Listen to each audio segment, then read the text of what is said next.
stems from a lot of my own personal research and professional research regarding professional development and personal growth. I'm a firm believer that if you want to grow as a professional, you have to grow as a person. And that requires a great deal of work. So what we're about to talk tonight about for the next, 40, 45 minutes or so, I will openly admit is hard work. I understand that. I also believe, though, after studying so many people and organizations and reports and studies and historical case studies, that what you're about to hear does work. So I think that is really important. I do have a blog, navigatetochaos.com. It actually poses a different question every day of the year, and then a related post for that question. There's 366 days this year. We're a leap year, and there are 366 posts. It's free. You can download a Google Calendar, and every morning when you wake up, this is what I do. I update the day's post, and if need be, provide some additional information. Every once in a while, I may even change a question if I've stumbled upon like something that's pretty earth-shattering. And I've written 8 books. My latest book is Nurturing Equanimity, Building a Caring Culture. And I'm working on book 9, Achieving Productivity, 24 Essential Skills for High-Performing Teams. So I like research. My PhD's in history, big fan of research. And I'm even a bigger fan, though, of talking about my new initiative at NJIT, known as the Learning and Development Initiative. Whoop. Okay, there was some feedback. I guess we're good. Okay. So the Learning and Development Initiative is brand new. It leverages the NJIT ecosystem as well as the New Jersey Innovation Institute, the wholly owned nonprofit subsidiary of NJIT. And it leverages both ecosystems for custom training, skills-based learning, non-credit courses, professional education, and workforce development. So we launched April 11th. We have a good deal of activity in the pipeline. If you follow me on LinkedIn, you see weekly updates.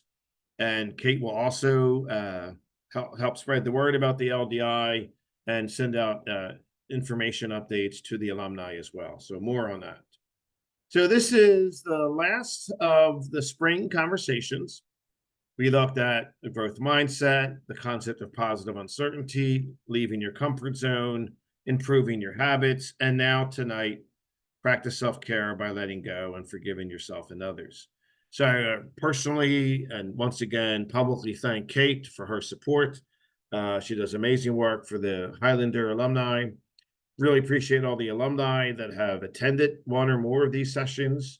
I've had some very endearing conversations with alumni following some of these presentations. And I'm very happy that they resonate with people. And if you have an idea for a topic for the fall series, let me know. You'll get my email at the end of this presentation, and I'd be very happy to consider, other topics. I'm never short on topics for presentations, but I certainly like to ask others for their ideas as well. So as if you've been in my presentations before, you've seen the slide, you should have pen and paper in hand to write down some notes. You can ask questions in the chat. I probably won't get to them until the end, but Kate is monitoring the chat as well. And then realize that some of these conversations may be uncomfortable. I understand, like sometimes people leave the presentations, and I completely understand because what we're about to discuss may be uncomfortable. So I just give people a heads up about that, beforehand. But without self-awareness, I think it's really hard to grow personally. And if it's difficult to grow personally, then any professional achievement may be equally difficult to obtain. Because if you want to grow as a professional, you have to grow as a person. So again, just take a moment, get pen and paper. I will ask you a series of questions. You can answer them or not. But the point is really for tonight to pose questions to you and then have you reflect on them. right? There's two types of presentations. One is I'm talking to you and just giving you information. And then the other is asking questions. And I'm a big fan of when people ask questions. I think it was Voltaire, the French philosopher, that said, you can tell a lot about a person, I'm paraphrasing here, by the questions they ask. And sometimes people don't understand how to ask questions or what the right questions to ask are. But it's really important to understand the art of asking questions. So tonight we have two objectives. We're going to take a look at the concept of letting go, something that I struggle with personally. I'm a work in progress, like every other human being. Forgiving yourself and forgiving others. And that's what we're going to take a look at here. So, as I said, the presentation here stems from a lot of research. I have a few books in here that I recommend that you should read. There's a bunch of articles that I recommend that you read as well. And the first one here comes from just 3 years ago in Psychology Today, Why Forgiveness is So Hard. And I'm going to reiterate this because I've been doing these for 20 plus years, and this topic is one of the more challenging for people to admit to, because as humans, we kind of live in the past because we're familiar with it, or at least we've convinced ourselves that something happened in the past the way we want it to have happened, because our memory's not 100% reliable. Some would say it's not even 50% reliable, but nevertheless, we live in the past because we have experienced it. And the future is very difficult, right, to figure out. It's very ambiguous. So in order to move forward in the future, though, you've got to let go of what happened in the past. And that is really hard to do, right, because it can weigh you down. And so, again, lesson number one tonight, I understand it's difficult to do, but you have to work hard at hard work. It's one of my life mottos. If you want to get anywhere, you got to work hard at hard work. All right. So the first question that I would ask you, and if you want to write it down or just conceptually answer it, is how often do you work hard at hard work, or do you shy away from working hard at hard work? Only you can answer that, and you have to kind of be honest with that. I'm a first generation college student. I only had my work ethic, so I had to work hard at hard work pretty much from day one, and it's been with me ever since. So working hard at hard work is part and parcel of my personality. So that's question number one, understanding again that forgiveness is hard work. So why forgive others? Why forgive yourself? Why let go? Right? That's the next question that we have to ask ourselves. Like, why? Like, who cares? Well, there's a lot of reasons for this. I'm only going to go over a few, right? And I think it's important that this is not even an hour presentation and discussion. So this could be a 4-hour workshop if we needed it to be. I would rather do that in person. But so we're only going to take a look at a few of the answers to some of these questions. So why is it important to let go and to forgive? Because if you don't, it's almost akin to engaging in self-harm. And I haven't met anyone that really wants to engage in self-harm, right? And if they do, hopefully they're seeking therapy and getting the support and help and love that they need. But when I work with people, oftentimes I get a sense that they think by not letting go, by holding on, they're kind of like doing harm to others. And it actually just doesn't work that way at all.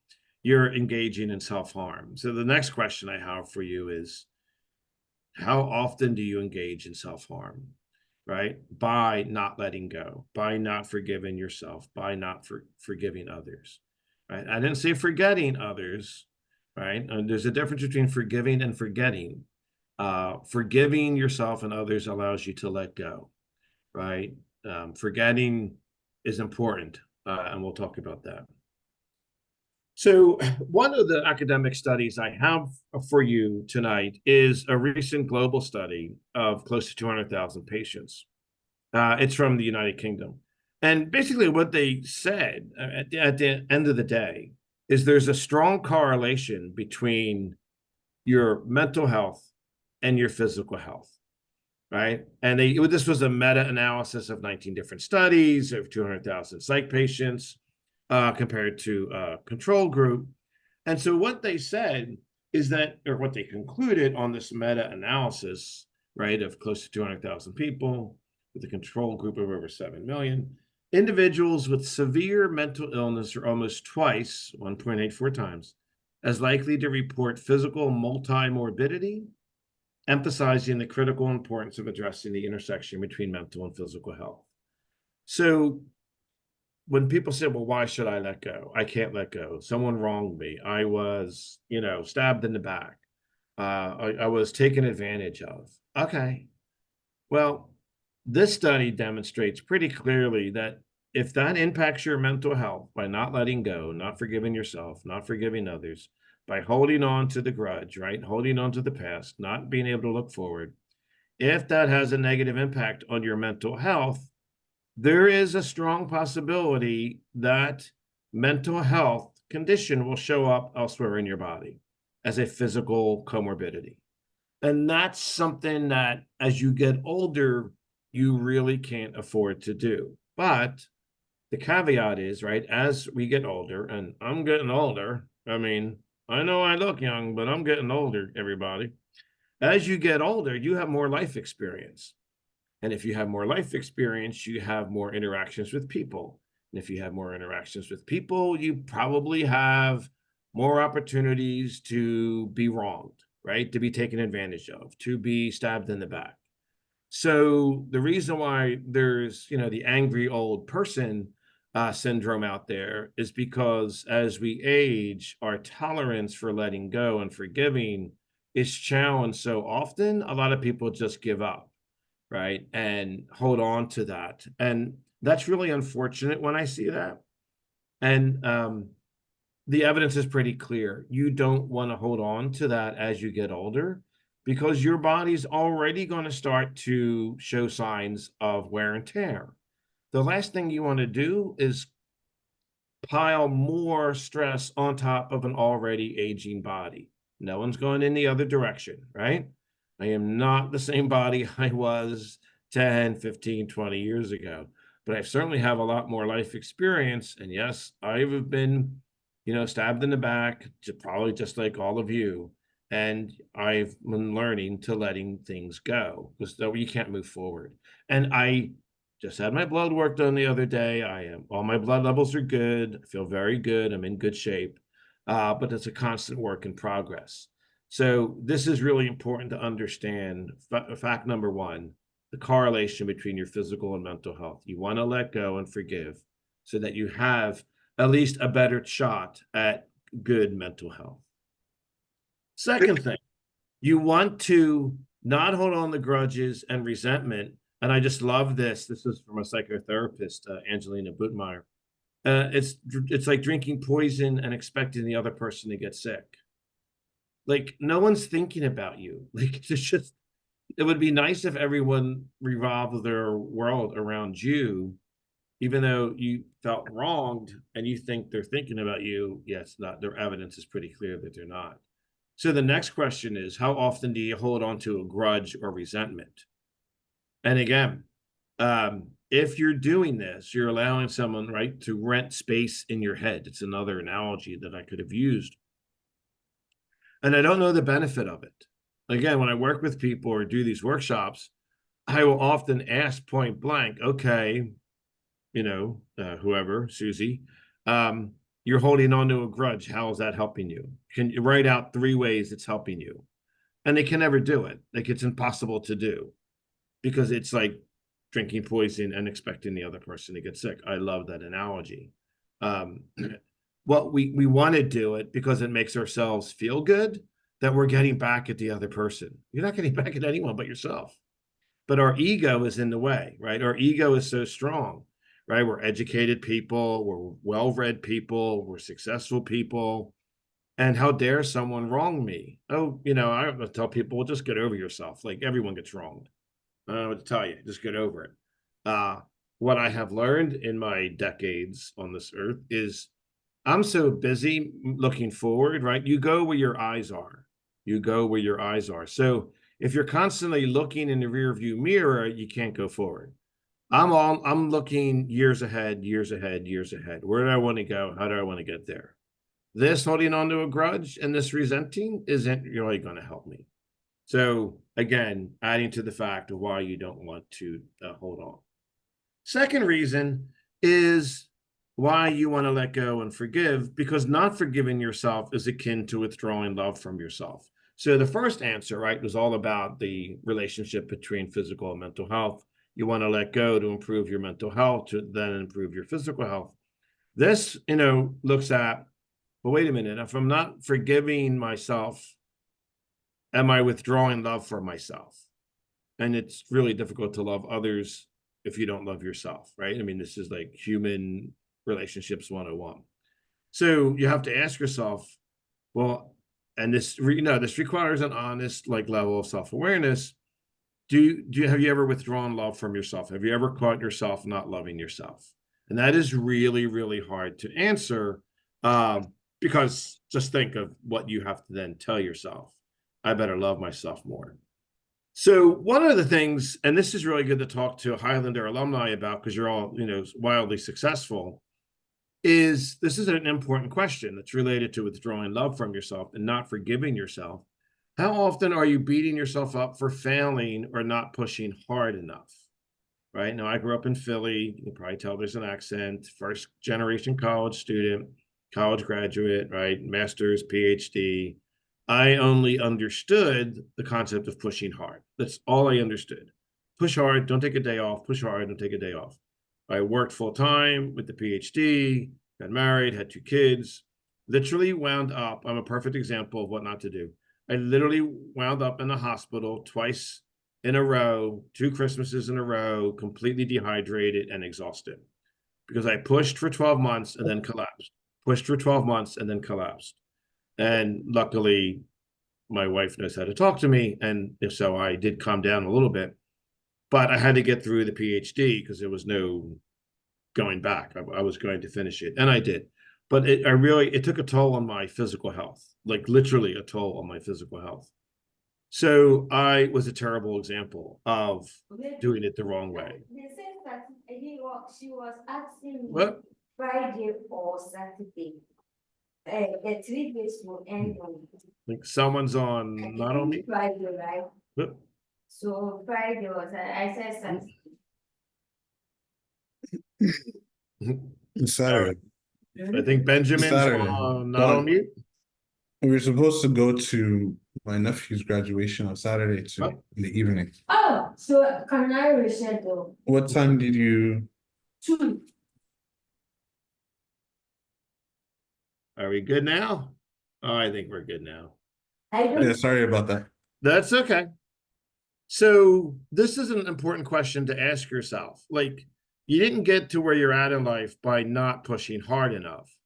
The question is, though, are you able to be kind to yourself and not overdo it? Right. And that's really important. That's very hard to do. I mean, it's extremely difficult to do, especially, in today's age where it's so easy to compare yourself. And a brand new book is by Andrea Pollard, Unified Theory of Happiness. And I would strongly recommend you read this. I think this is really good because she talks about the concept of being too hard on yourself could mean that you're withdrawing love from yourself. And this is a difficult question. I know I have. I know I have beaten myself up mentally and physically, probably emotionally, because I wasn't pushing hard enough. And if that's all I know and I'm not doing all I know, then I feel like I'm not going to succeed and I have to succeed. So, of course, in 2010, our world changed because of social media platforms. And oh my goodness, once social media came about, right, then the age of comparison took on a whole new level, right? I'm not thin enough. I'm not strong enough. I'm not fast enough. I'm not tall enough. I don't dress well enough. I don't drive the nicest car, have the nicest watch, all the nonsense. and it's all nonsense. It's 100% nonsense. So social media really did far more harm to a lot of people than good. Like actually just terrible, terrible harm, right? And what happens is people stopped loving themselves as much as they could because of this new level of comparison that was taking place. And there's a lot of research out there on this. I'm just giving you one, right? This was, I think, a recent one from the Mass General about the social dilemma, social media, and your mental health. Pretty simple conclusion. Like it or not, using social media can cause anxiety, depression, and other health challenges.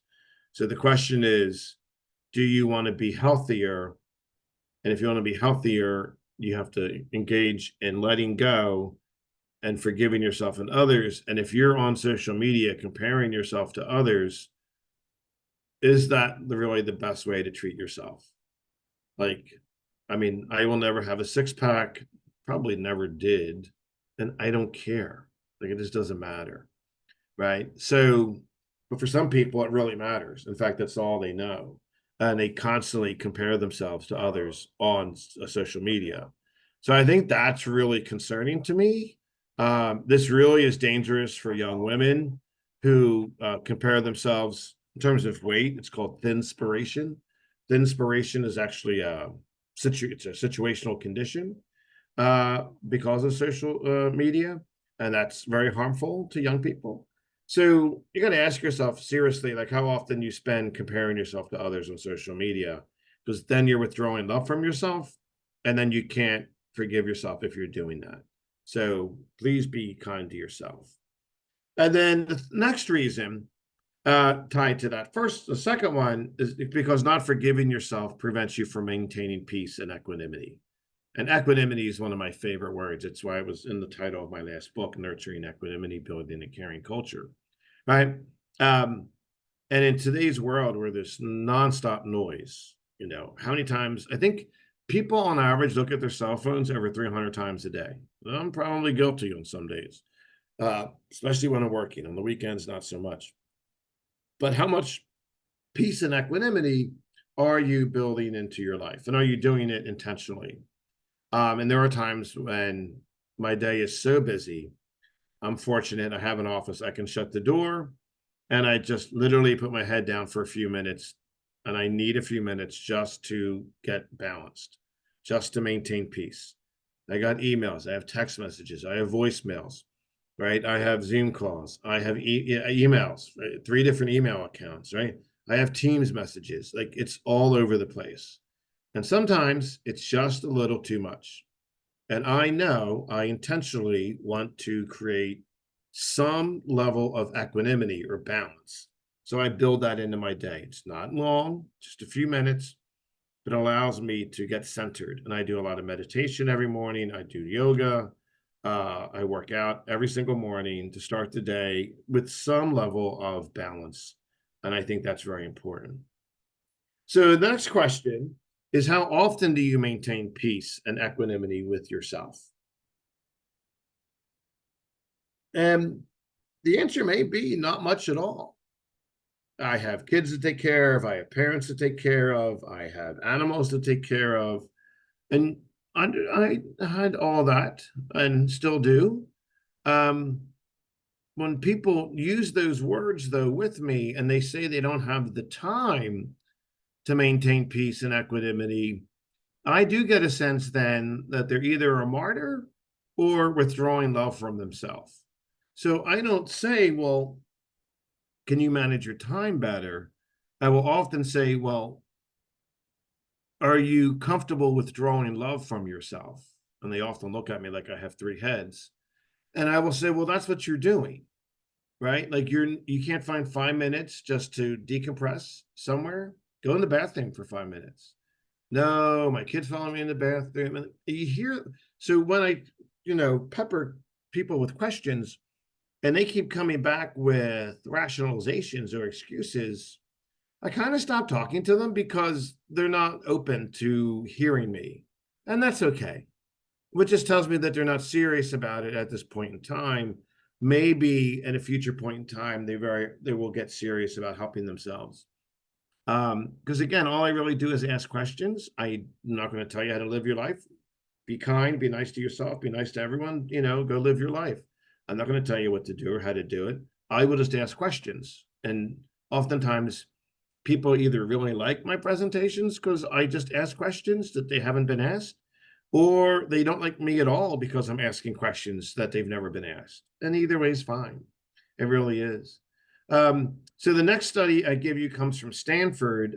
Carol Petrovsky did a lot of research and basically concluded those who, forgive themselves have better mental and emotional well-being, more positive attitudes, and healthier relationships. It's very powerful. It's very powerful to forgive yourself and others. And then when you do that, Petrovsky said related outcomes are also success, productivity, focus, and concentration. At the end of this presentation, I'm going to give you 2 real-life case studies of people that were really wrong, terribly wrong, and forgave, and learned the art of one forgave themselves, gave himself permission to forgive himself, and the other one had to forgive a horrible, tragic incident. So we'll look at that. I'm going to give you 2 quotes because I love these quotes. The first is by Dalai Lama. We can never obtain peace in the outer world until we make peace with ourselves. Simple but true, nothing complicated here. But I think my other favorite one is from Marianne Williamson, the poet, and where she says that forgiveness is not always easy. We've already stated that as a fact. At times, forgiving feels more painful than the wound we suffered. Yes, that is true, but I think that's all ego, honestly. And yet there's no peace without forgiveness. Like, if something's keeping you up at night and I sleep like a baby, if a bomb went off, I probably wouldn't even wake. Although if my dog's barking at 3 a.m., he's probably going to wake me up. It's going to be hard to sleep if you're holding on and can't let go, right? So there's a lot of implications of this. So you want peace in your life. You want to achieve some level of equanimity. And then this I just found. It was not even 2 weeks old. This is the latest research, and I thought this was really telling. That Americans largely think mental health issues are treated worse than physical issues. And this is really sad. I mean, there's some discrepancy among the ages. I know 65 plus, definitely, they believe that 43% of them, it's somewhat worse. Mental health issues are treated than physical issues. That's the greatest. But overall, right, a third of Americans, if not more, believe that mental health issues are treated terribly. You got somewhat worse at 37, and then red is much worse. So there you have 2/3 that believe it's somewhat worse or much worse. We have a long way to go in this country to talk about mental health and to deal with mental health issues, to provide the insurance related for mental health, to provide the services related for mental health. So I think that's really critical to understand. And hopefully it has gotten better, I think, over the last 10 to 20 years. I think people are more apt to talk about mental health issues. I know in my class, when I ask the NJIT students, it's public speaking, so they're always up in front of their classmates. They will openly talk about their mental health related conditions, which is somewhat impressive considering I grew up in an era where you didn't really talk about that. So I think we're making strides, but I'm not sure that the healthcare system is set up to help us all succeed at the extent of which we need the mental health support. I'm hoping over time with studies like this, that the system will right itself and provide what people need. So I think that was really important as well. So now I want to switch gears. We looked at, why it was important to forgive yourself and others, withdrawing self-love, the, relationship between your mental and physical health. But now we're going to talk about how. And I'm going to give you a bunch more questions.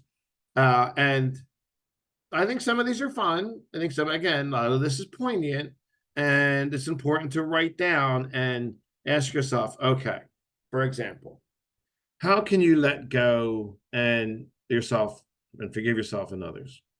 Well, the very first thing you can do is stop saying you're fine, right? And I love this cartoon. This is all over the internet. And when you say you're fine and you're not, are you really avoiding or engaged in denial, right? And I know that it's called the COVID fine. Everyone would say on Zoom, "How you doing?" "I'm fine." No one was fine. No one was fine during COVID, right? But this is used all the time. And the reference I give you is why we say I'm fine when we aren't. It's another Psychology Today article from 3 years ago. And if you've done this, you have to like take a note and say, yes, I've done this. I've done this. I try not to do it though. I might often say, I'm okay. I got stuff going on, but thank you for asking. I'll be okay. That's different than I'm fine, right? Because I'm acknowledge, yeah, I got some stuff going on, but let's just talk about work. It'll keep my mind off of it, right? That is way different than I'm fine. I'm fine. Let's just move on. No, you're not fine. Just say it out loud. I'm actually not fine. Thank you for asking. I'm not fine at all, but I'm working through it, right? Thanks for asking. Ask me in a week or two the same question, and I hope to say that I am fine and I'm in good shape. It takes a strong person, I think, to admit that. You certainly don't want to do it to your boss if your boss isn't a nice person. This happens all the time in a work environment, right? We work with people that maybe take advantage of us if they sense that we're weak. Saying you're not fine doesn't mean you're weak. It just means you're human and you're comfortable with demonstrating the vulnerability associated with that statement. But in some work environments, right, that you can't do that. And that's quite sad. Again, that's why the title of my last book was, nurturing equanimity, building a caring culture, right? You got to care about the people you work with, especially if you're a leader or manager. So one way to do this, to forgive others and yourself and to engage in self-love, is to stop saying you're fine. Second thing to do is Najwa Zebian is, I think, a Lebanese poet. And her latest book, I think it just came out in March of this year, is The Only Constant, basically referring to change, right? The only constant in this world is change. One of her quotes that I love is these mountains that you are carrying, you were only supposed to climb. So again, when I work with people, this is one of my favorite questions. And I say, well, how often are you carrying mountains instead of climbing them? The woe is me. I have to take care for my parent. I have to work. I don't have time to eat right. I don't have time to go shopping. Oh my God, it's like one woe after another. And self-pity is okay to a point. But if you find yourself engaged in so much self-pity that you're carrying the mountain instead of climbing it, probably not healthy, right? Probably not healthy. But you have to have someone in your life that can help you understand that you're carrying the mountain instead of climbing it. And look, some people, all they want to do is carry the mountain and tell everyone they're carrying the mountain. Okay, I can't be friends with those people. I don't have any time for those people, right? Because every single, 8 billion people in the world, all 8 billion plus people have issues. And some have way more issues than others, and you don't know what they are. So stop pretending you know what everybody's issues are, and realize that you probably should not be carrying any mountains, because that is not healthy. Especially if you're in a good state, right? You've got a job, or you've got a roof over your head, you've got food on the table, you have clothes on your back, you have all the basics, right? And all of a sudden, like, something happens and you decide to carry the weight of the world on your shoulders. You can do it, do whatever you want. I don't think it's healthy. It's not helping you. So I think you got to ask yourself, are you carrying mountains or are you climbing them? I like to climb mountains. Not physically, I'm too scared of heights, but metaphorically, I love to climb. Next thing, we talked about this a little bit tangentially, and that is, how often do you let others give them permission to hold you back? This is a quote that's often attributed to Churchill, but he didn't say it at all. I looked, I can't find where Churchill said it. And so I just leave it alone as anonymous, right? And you may have seen this, which is, When you're 20, you care what everyone thinks. When you're 40, you stop caring what everyone thinks. When you're 60, you realize no one was ever thinking about you in the first place. Why are you letting people hold you back? And I see it all the time in every walk of life. When you talk to people, they're only talking about this other person or this couple or whatever. And I often will say, like, can you talk about anything else other than that person that, stabbed you in the back 15 years ago? Isn't it time to let it go? You don't want to let it go? Okay. All right, let's keep talking about it. So you got to ask yourself, like, how healthy is this? And the answer is it's not healthy at all. And I love the picture because the guy has scissors in his hands and he's just not letting go. He's not cutting the ties from the people in his past. Like I said, you have free choice. If you want to be held back, I suppose you just need to know that what you're doing. Another good book by Nick Trenton is about the art of letting go. And I have a whole presentation on about letting go and the illusion of control. You've got to forgive yourself and others, because if you don't, you're trying to control everything. Who was the comedian that said, control? You're lucky if you can control your bladder. You can't control anything in life. And if you have kids, you know that firsthand. You can't control anything. But again, our ego gets in the way and we can't let go, right? That's really important to understand. And same thing, like, you got to stop the comparisons. How often are you comparing yourself to others? The crown says I'm not sharp enough. The pencil says I'm not colorful enough, right? Comparison is the thief of joy. I think that was Roosevelt, maybe one of the Roosevelts. Comparison destroys personality. Comparison withdraws love from yourself. It doesn't allow you to forgive yourself. Why would you blame yourself if you're too short? Whatever too short means. I'm putting that in quotes. I don't even know what that means. Or I wish I was taller. Oh, well, that's the dumbest thing I've ever heard. You have no control over your height. Just stop. Just stop. Now you're just engaging in self-harm, and that's not mentally healthy, right? You do enough of that, and then you're going to impact your physical health. Just stop. I was a certified yoga instructor, and I had to study Sanskrit. And one of my favorite words in Sanskrit, and I gave you the phonetic saying, is viraga, which is a Hindu that means detachment. Let go. You're supposed to let go of everything in this world. Let it all go. Everything in this world you're renting, and like the sand in your hand, is going to come and go, right? You've got to let go. But Buddha, if you're studying your Buddhism at all, you know that the root of suffering is attachment. You're attached to your car. I worked with a person, oh man, they got a dent in their car and it was the size of a mosquito. They went ballistic. And I was like, you're attached to that car. What are you doing? It's a car. Let it go. Yeah, and I see people attached to things all the time. Okay. You lose a piece of jewelry, your watch, whatever, so you stain a good shirt or someone spills something on a shirt and you go ballistic. Well, all I see is someone that can't let go. I don't see a dirty shirt, right? I just see, well, you're really suffering. I often will say, how you doing? Are you all right? You feeling all right? Because you're getting pretty upset over some spilled wine on your shirt there. Is there a larger issue you want to talk about? Right? And every once in a while, they will talk. And they're like, yeah, I mean, it just happened at work or whatever. And I'm like, right. So you don't have to scream at the person that incidentally spilled something on your shirt, right? You're just attached to it and you're using that attachment to lash out at people. So you've got to, and look, this is hard work. All this is hard work. I've said it in the beginning. I'm going to keep saying it is hard work, right? And then a movie that's probably, oh God, I'm dating myself, but I do love this movie. 15 years now, maybe it's 2004. So it's at 20 years, maybe. The Upside of Anger. And in the last scene, Evelyn Rachel Wood's character, Lavender, nicknamed Popeye, was making this home movie, if you will, back then, right? You didn't have really great technology, but she made this, home movie for a class that she was in.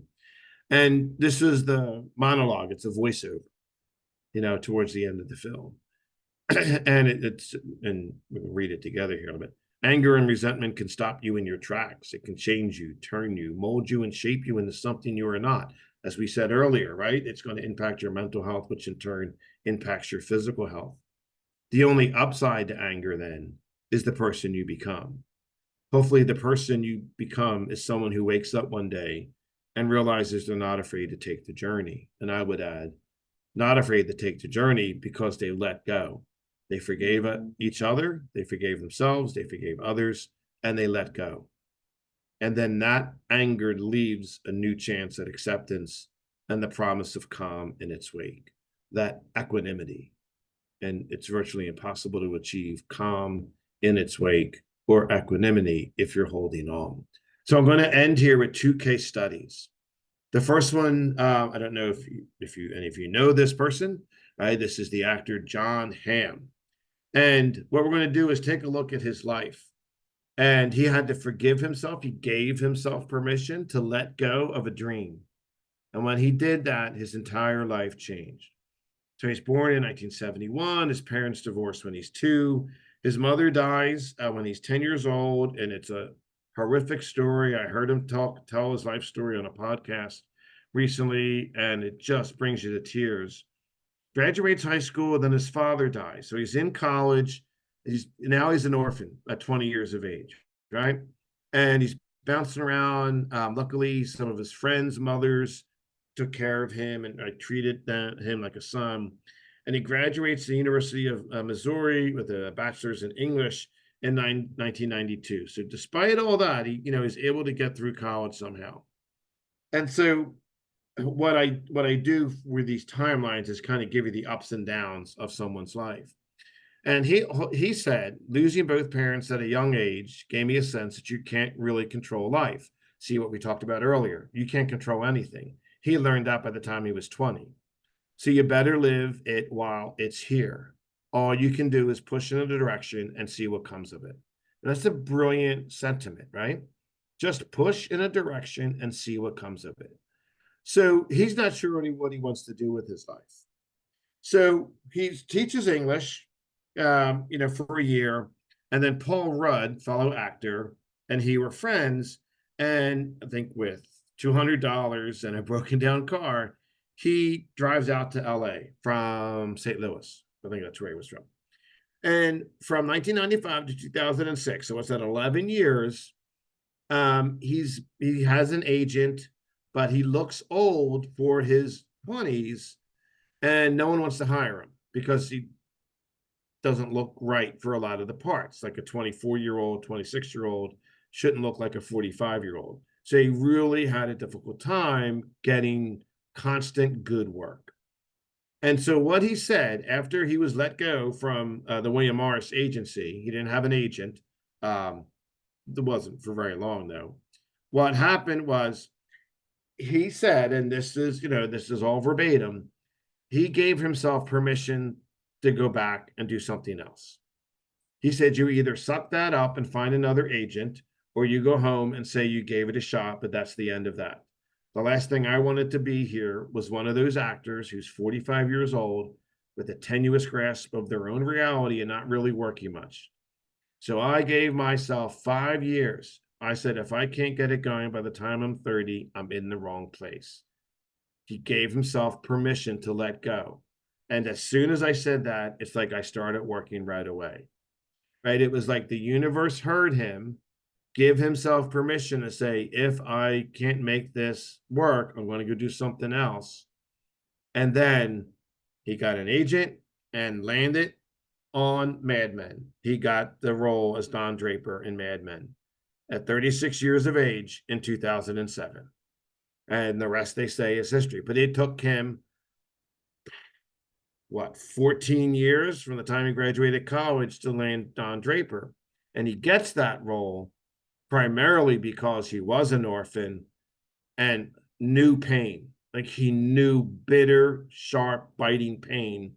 And Don Draper, if you know the show, also experienced pain. And the pain in real life helped him land the role of Don Draper. and as a result, catapulted him right to stardom. But he had to forgive himself. He had to let go of the dream. He had to say it out loud. He had to say it to himself.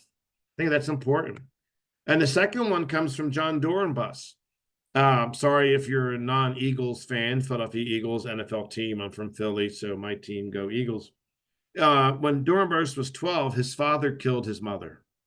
His father, I believe, they were in Seattle, worked for Microsoft. And it's just a terrible, terrible story. His father's convicted, got sentenced to 13 years in jail. Dorenbus is sent to a foster home, and it took him a while, but eventually he's adopted by his aunt and uncle. Now he's a kid, right? He's just a kid. He's 12, 13, 14. It's terrible. So to distract himself from this pain, and just hopefully no one's had to experience this, but as a 12-year-old, when your father kills your mother, imagine the trauma that is. And so to distract himself, he started to practice magic. It kept him busy. I think that's a sign of self-love, honestly. Something inside of him did not bring him to the dark side, right? Drugs, alcohol, like just terrible, terrible crime. He went inward and practiced magic as a way to distract him from the severe pain that he was in. And he wrote a book. Now, I'm not even going to get into his football career. That's a story for another day. I love this book. Life is Magic, My Inspiring Journey from Tragedy to Self-Discovery. And he had a reunion. There was a documentary of this. He actually met his father at a diner, and he told him he forgave him for murdering his mother. I mean, could you imagine the strength that takes, the power, the fortitude to tell someone that you forgive him for murdering, Dorenbos's mother? It was terrible. So John said, my fate was what it was. I'm just happy to be around guys I played with for so long. Magic saved my life, and there have been plenty of times when I was lost and I didn't have the answers and I didn't know where to go. So what I did is I turned to magic, and it helped me find myself. It simply taught me do not hate, do not blame, and to forgive. I've learned to forgive, and when that happens, we find ourselves.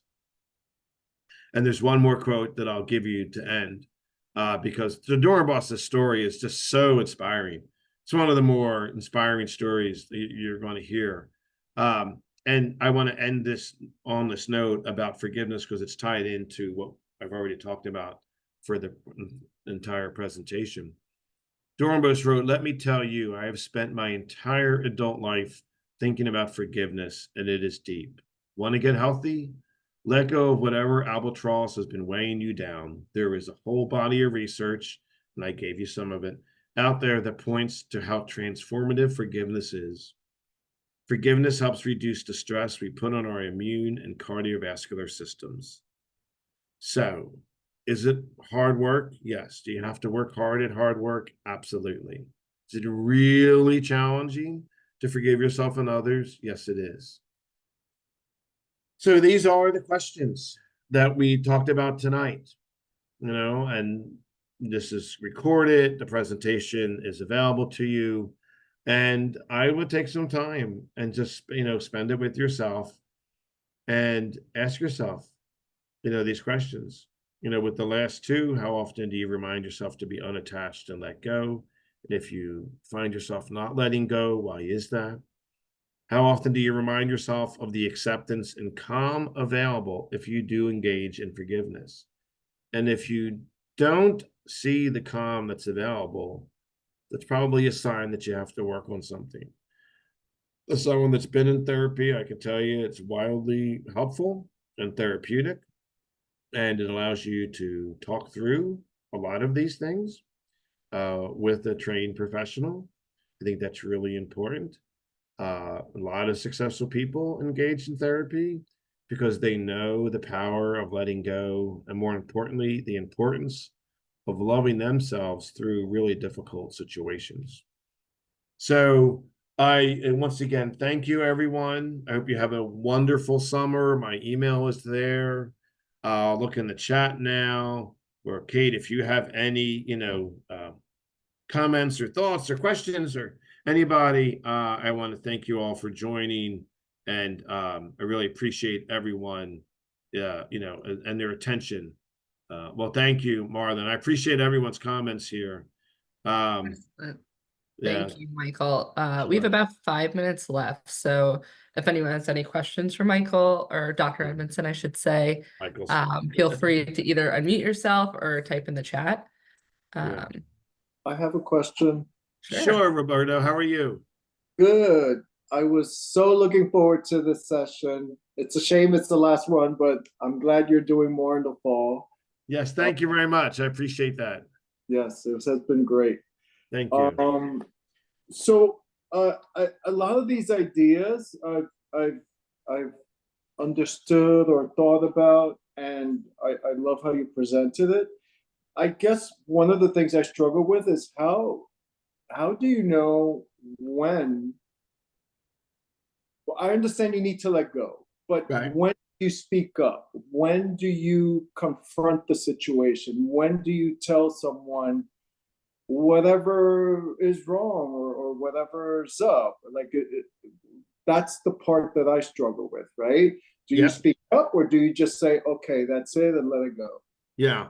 And that's a great question. And that's a really difficult question to answer. I have often believed in a couple of things. I'm a big fan of the rule of threes. So I usually look at a situation and ask myself 3 questions, right? One is this like going to damage me in any way? Like, is this going to cause harm to my relationship or to my physical self? Like, is it going to make me sick, right? And if it is, then you got to say something. Oftentimes, it's just not, right? Second thing is I try to catch, there's the time something says something to you, something happens, and then there's your response. How short is that time frame? What I try to do, Roberto, is I give myself time. I'm like, you know what, Michael? Walk away and look at this in 24 hours from now, 48 hours from now. Stop. Don't react. Don't react. Walk away. And that's a form of self-love, because I don't want to say something that I'm going to regret, right? So I make sure I give myself time. And then third, as I remind myself, everything I'm going through is going to pass. Like everything in life there's going to be good times, there's going to be bad times. And like, I'm okay. So someone said something, all right, I think what you had to do at the end of the day is decide whether or not, is it worth it? Is it worth your energy? Right? I think time and energy are the things, like we could all use more money, right? I don't know maybe there's 18 millionaires on this call. What do I know? But everyone like has limited time and energy, right? So when people give of their time, like all of you do, I am greatly appreciative of that, and energy. So do I really want to turn over my time and energy to Roberto, who all he does is badmouth me every time I talk to him? Well, no, I'm not going to do it. Like, I won't do it, right? So I don't engage. So you've got to be careful. This is a difficult one, right? Because look, I've been married 38 years. There are a lot of times I want to say something, but I ain't saying anything. Because I know at the end of the day, it's just going to pass. Like, it's a wave, right? It's a wave. So I think you just have to if you can stay true to yourself, Roberto, and sleep easily at night, I think you're golden. But it's a lifelong process. But at least if you're aware of it, my friend, you are way ahead of everybody else, right? Like, you're just it's also obviously we're all in different types of relationships, right? Personal relationships, work relationships, and it's all interaction with other people. So it's that fun time, like I'm working with someone, they said something, they did something, and when is the moment to like let it go or say, this is not acceptable, this is how I want to be treated. Right. And I hear all the time people, oh, I'm setting my boundaries. That's a new phrase I feel. It's like, and sometimes those boundaries are like walls, it's like, so, okay, I'll respect your boundaries, that wall's there, but I don't know, It's a tricky thing to know where that line is. It is, but at least if you're aware of it, you're in good shape. I'll just end with this, and I know Marlon's got his hand up. I had a high-level person come to me recently, and this person said, "Do you have a few minutes?" And I said, "Sure." And this person was very upset about how someone else treated them. And I said, "Look, you have every right to go to HR. I mean, that's the legal right, And I said, "Well, let me ask you one question, friend to friend. Did you use your voice? Did you speak up?" And that person put their head down and said no. I said, "Look, I love you. I don't know what else to tell you. You can complain all you want, but unless it's obviously bothering you enough to come and talk to me. And I'm glad you did. And that's always happy to talk to whoever, right?"